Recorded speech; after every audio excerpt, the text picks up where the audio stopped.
Welcome, welcome. And I'll go ahead and share the screen and then we'll make our bracha.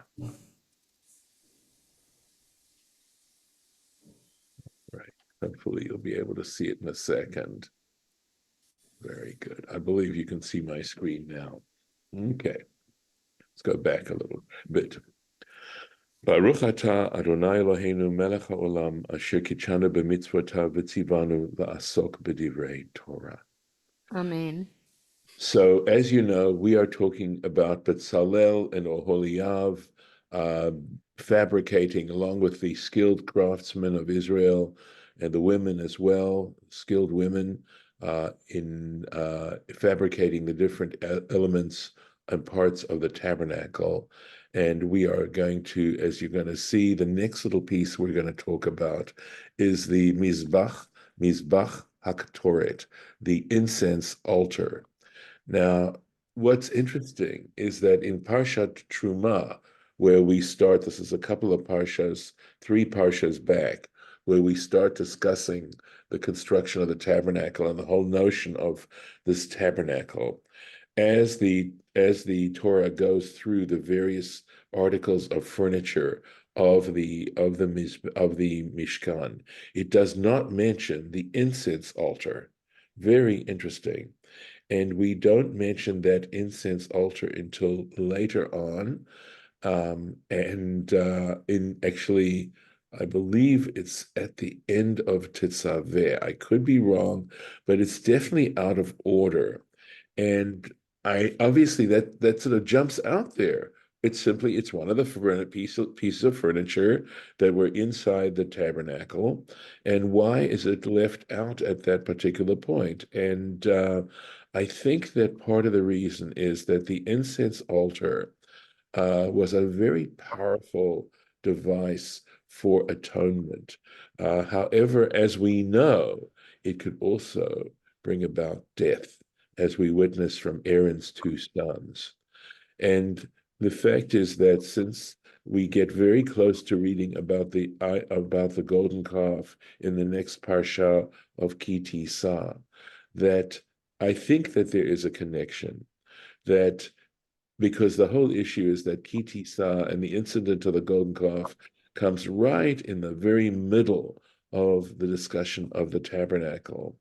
And so that we come to realize that the tabernacle is a great instrument of atonement, given human weakness and human capacity to sin. And by sin, I mean to contravene the divine will. That's the very essence of sinning, is doing something that goes against the divine will, and that there is a way of reconciliation, and that the incense, bringing the incense, the sweet savor, the sweet smells, etc. We know, for example, the tremendous effect emotionally that aromas have on us, that smells have on us, and that they affect us very deeply. And so again, the idea of the powerful nature of this, and I think that's part of what's going on here. And of course, this particular altar was in the tent of meeting itself. It was in the sanctuary. After all, it could have been outside, but it wasn't. It was inside, along with the other items of furniture, and very close. It was actually in the very middle, placed pretty much in the middle of those items that were there. And again, that's all symbolic, all has its meaning. So with that in mind, we're going to get into this. Vayas et mizbach haktoret, and he made the altar for incense, atzei shitim, of acacia wood. Ama or ko, it was a 1 cubit of length. Vama rochbo, and it was a cubit of width. Ravua, square. V'amatayim komato, and 2 cubits in height. Mimenu hayu karnotav, and its horns were of it. And I want to show you a picture of the incense altar here. That's what it looked like. Quite beautiful, actually. And so, of course, this is where the incense would go.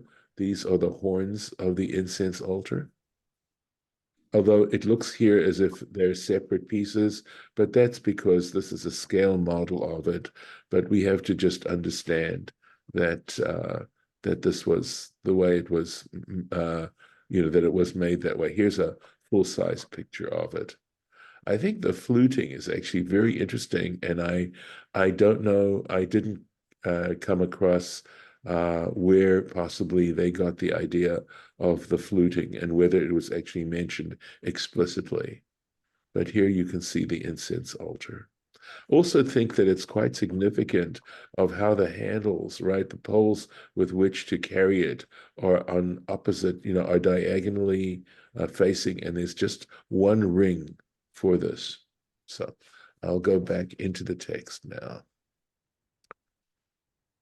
Okay. Vayitzaf oto zahav tahor, and he overlaid it with pure gold, et gago, its roof, ve'et kirotav, and its walls, saviv, all around, ve'et karnotav, and its horns, vayas lo zer zahav saviv, and he made for it a crown of gold around it. And we can take a look at that just quickly.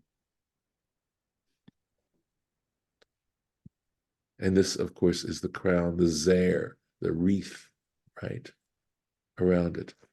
The translation of crown is actually a significant translation because, as I said, they talk about the three crowns, and these items that had crowns symbolize the different crowns.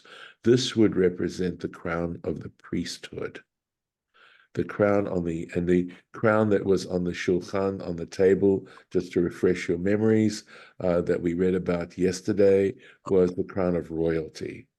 So this crown is the crown of priesthood and what a priest does. And incidentally, of course, the word kohen in Hebrew, which we translate as priest, actually means a minister, the idea of ministering to God.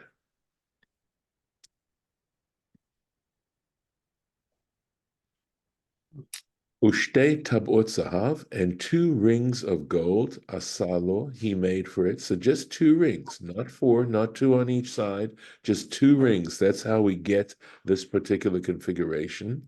Mitachat lazero, below its crown. Al shtei tzalotav, on its two sides. Al shnei tzidav, again, on its, yes, on its two. I think here we would have to say, even though the word sad often means side, but salot means side, and we translate it as sides here, but we'd have to say on its two corners, I think is how we would want to translate this. Levadim, so as to accommodate the poles, the staves, laseit oto bahem, to carry it with them, with the staves. Vayas et habadim atzei shitim, and he made the staves out of acacia wood. Vayitzaf otam zahav, and he overlaid them with gold. Vayas et shemen hamishcha, and he made the anointing oil, kodesh, sanctified. Ve'et ktoret hasamim tahor, and the incense, the incense itself, pure, right? Ma'aseh rokeach, the work of a skilled blender of spices. Okay, so that's the incense altar. And when we say Kodesh, I believe the reason is that we are given elsewhere where they actually talk about the compounds and the recipes for these various anointing oil and the spices, the incense. No one else is supposed to use it. It is unique. It is only for this particular purpose. So designated. This all has to do with this concept of Kodesh, right? So I like to translate it as significant, but then the word significant begs interpretation as well. So, any comments before we move on? Okay, all right. Vayas et mizbach ha'olah, and he made the altar for the whole offering. So the burnt offering, atzei shittim, was made out of acacia wood. Chamesh omot or ko was 5 cubits in length, v'chamesh amot rochbo, and also 5 cubits in width. Ravua again, square. V'shalosh amot komato, and 3 cubits in height. So let's take a look at this. Let's see, I think it's, let's take a look and see if this is it. Yep, good. This is what it looked like. So this is the 3 cubits. Okay, so 5 by 5 by 3. Here are the horns of it. And this is where the sacrifices were burnt. And so this was the base of the altar, okay? And it was actually, of course, quite tall, as a matter of fact. And this was a ledge on which the priest actually walked. So 3 cubits would be about 48 inches. And so this height would be about 48 inches. So counter height. And just another picture for you to see. This is the picture of the ramp. Let me see if I can do this. Sorry. I don't know if you can see the whole thing, but this is a ramp that they made that allowed the priests to walk up to the altar. Now, it looks to me as if this actually got them onto the altar itself. I'm not sure about, oh yeah, I think there was actually a side ledge that allowed them then to walk around here as well, because they put the blood on the corners of it as well. So let's go back into the text.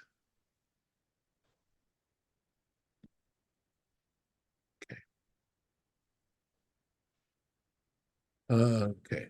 Vayas, and he made karnotav, its horns, al arba pinotav, on its 4 corners. Mimenu hayu, it was made of it, in other words, as part of a solid piece of gold here. Hayu karnotav, its horns, vaitzaf oto nechoshet, and it was plated with brass or copper or bronze, however we want to talk, however we want to translate nechoshet. Vayas it called clay hamizbeach, and he also made all the vessels for the altar so as to be able to get it to function. It hasirot, the pails. This is basically Safaria's translations, which are based on other translations as well. Ve'et hayaim, the scrapers. Ve'et hamizrakot, and the basins. Et hamizlagot.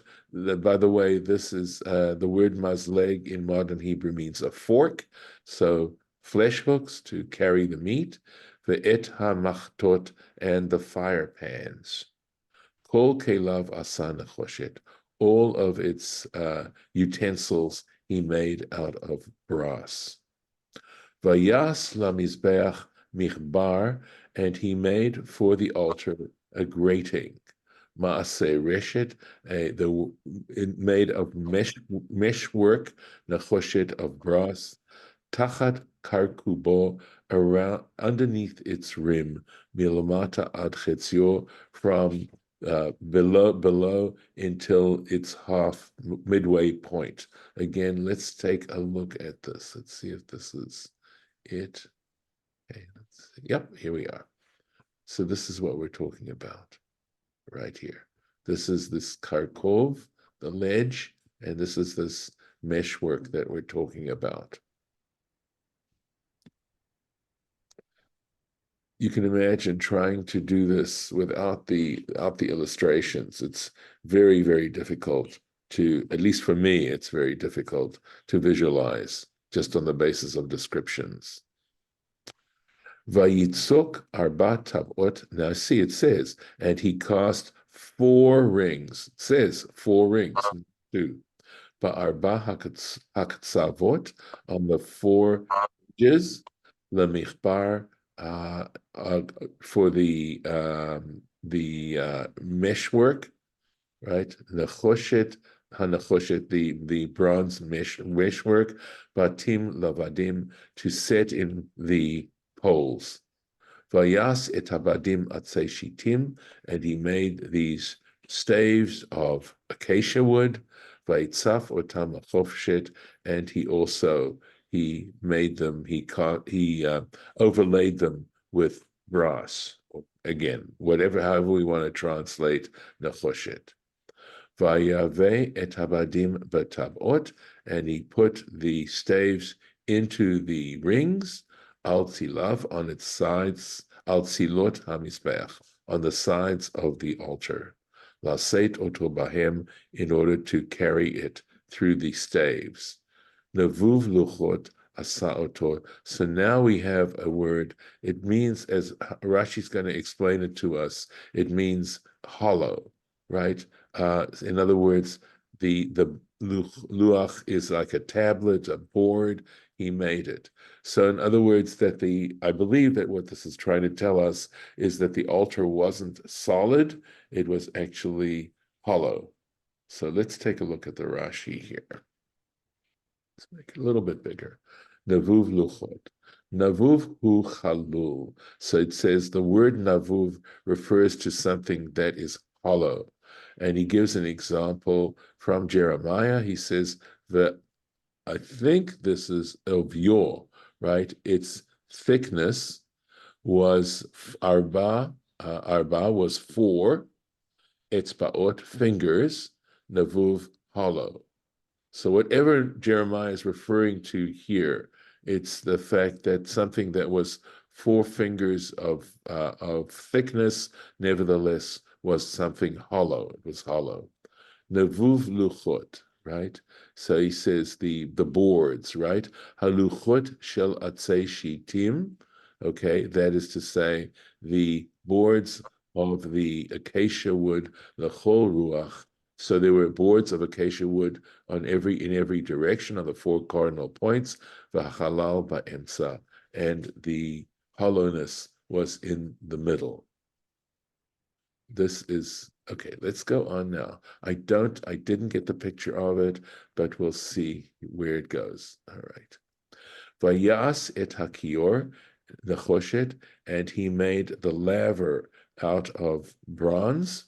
This was the laver that sat between the entrance of the tent of meeting and the Mishkan and the altar, the external altar, the Mizbach HaOlah, and ve'et kanon nechoshet, and its base out of brass, of nechoshet.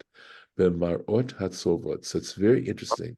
He says with the mirrors of the serving women, asher tzavu, this in that they served petach ohel moed, at the entrance of the tent of meeting.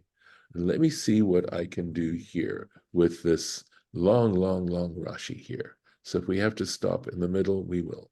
So, b'marot hatzovot, right? With the mirrors of the women who served.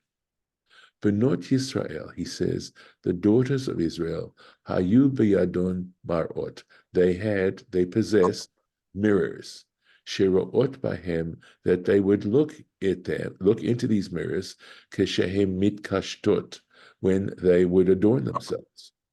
V'af otan lo ikvu milahavi, and even these mirrors, which had a very important function, right? I mean, this was very much a part of a woman's toilette, and they did not hesitate. Milahavi lindavat hamishkan. They did not hesitate to bring these mirrors as a gift to the Mishkan. V'haya mo'es Moshe bahen.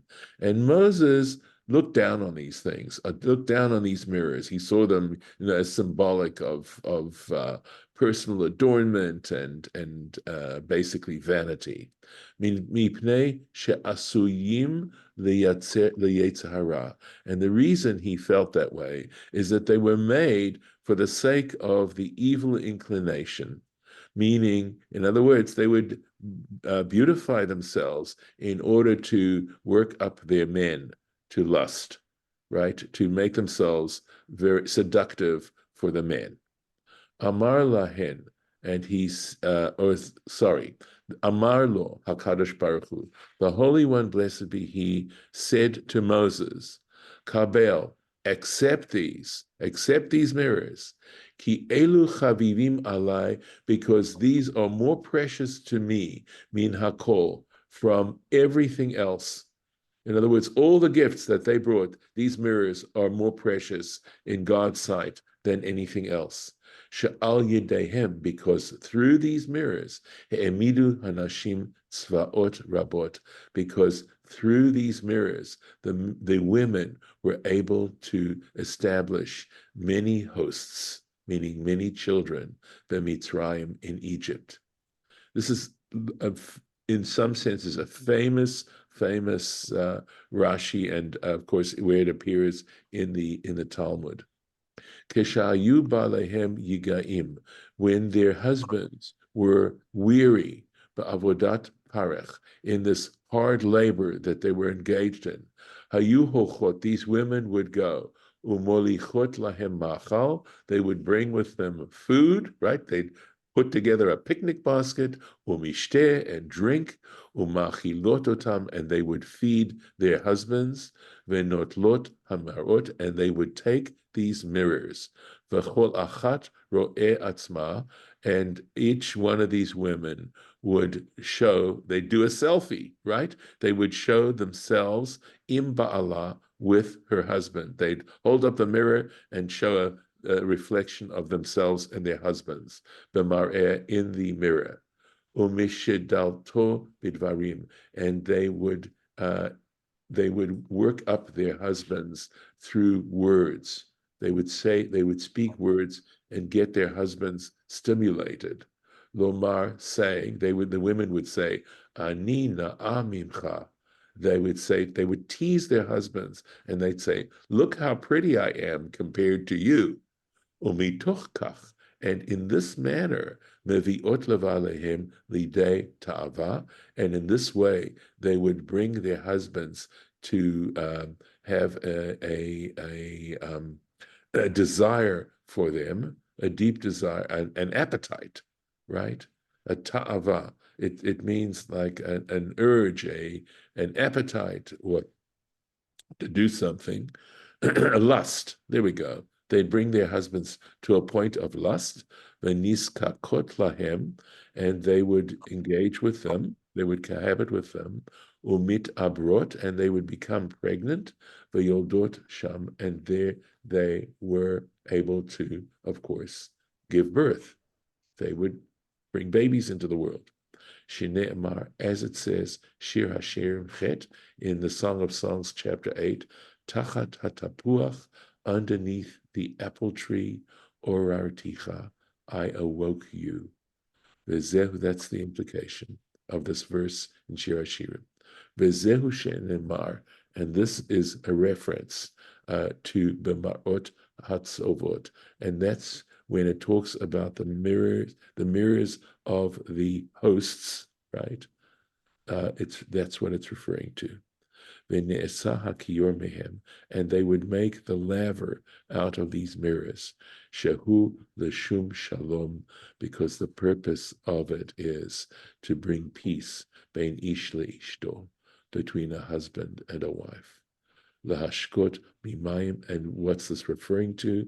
Because they would take the water from the laver, mimayim shebetocho, from the water that was in the laver, lemi shekinei la ba'ala, for the purpose, remember, for a woman who is suspected by her husband of adultery, and of course you can imagine the emotions that are involved there, and they had this process to allay that, or to certify that this had happened. V'nistera, so in other words, her husband was suspicious of her, and she had gone into seclusion with another man, essentially. v'ted'a lacha, and know for yourself, shehein marot mamash, you should know that they were actual mirrors. I believe is what he's saying, that this laver was made out of these actual mirrors. Shin hare ne'emar, because later on it says, u'nechoshet hatnufa, it says the nechoshet of the wave offering, shiv'im kikar, was 70 talents, the gomer, etc. And it goes on to say vaYaspa, and he says, and he made with that bronze, etc. V'chior v'kano, and in that particular case, when he mentions the things that were made out of that particular donation of bronze, v'chior v'kano luhus karusham, it doesn't mention the laver and its base. Lamadata, and from this you can infer, shelo haya nechoshet shel kior, that you should know that the bronze that was made, from which the laver was made, it wasn't minachoshet hatnufa, it wasn't from this brass or bronze of this particular offering. Kach darash Rabbi Tanchuma, this is how Rabbi Tanchuma interpreted. So there is a midrash on the Torah called the Tanchuma. It is actually extant, and I have to think that this is what Rashi is referring to here. V'chein tirgem onkelos, and likewise you see that onkelos translates marot b'machazit neshaya, meaning in the mirrors of the women.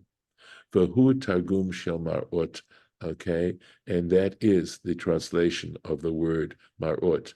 And this, I'm going to guess, is miroir, right? Belaz in French, and here we have it in Yiddish, Spiegel. Spiegel, of course, is the Yiddish word and German word for mirror. So, right, there's a German newspaper called Der Spiegel, and it means the mirror, like the Daily Mirror in England. So I'm going to mark it here. And I'm so glad we were able to come across and actually read this wonderful piece of Rashi here. So that's where we are going to leave it for today. So, okay. I'm going to stop the share. And I don't know if any of you have any comments you want to make before I stop the recording. Yeah, the mirrors were made out of metal, copper, shiny copper. They weren't made out of glass. No, I don't know when, they had to discover how to silver the glass to make a mirror. And I believe, I'm not a mirror maker, but I believe that involves mercury. I believe that silvering a mirror has some way in which to get the mercury to attach itself to the glass. I think that is how they do it, but I could be wrong. Could be chrome. All I know, it could be chrome. I don't know. I think and the laver, the wash basin was just mentioned now. It wasn't mentioned before. No, it is mentioned. Like the incense, it wasn't mentioned before. Okay. No, it is mentioned before. No, they are mentioned before. I believe that wash basin is also mentioned along with the incense altar in that particular place. But it has been mentioned. We just haven't read it ourselves because it was later on in the Parsha, and it wasn't in a place where, we had reached yet. But we will, God willing, eventually reach there. I'm going to stop the recording here.